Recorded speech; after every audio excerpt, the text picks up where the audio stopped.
গতকাল শুক্রবারের পর আজ সকাল 10:36:12 আবার ভূকম্পন রেকর্ড করে আবহাওয়া অধিদপ্তর।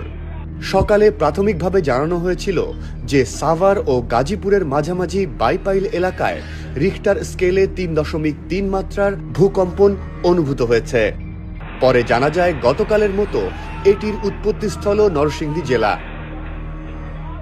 ভূমিকম্প পর্যবেক্ষণ ও গবেষণা কেন্দ্রে দায়িত্বরত পেশাগত সহকারী নিজামউদ্দিন আহমেদ প্রথমে জানান যে ভূকম্পনটি ঢাকার উপকণ্ঠের বাইপাইল এলাকায় অনুভূত হয়েছে।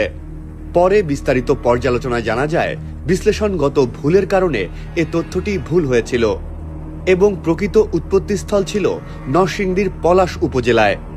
পরে আবহাওয়া অধিদপ্তর সংশোধিত তথ্য প্রকাশ করে।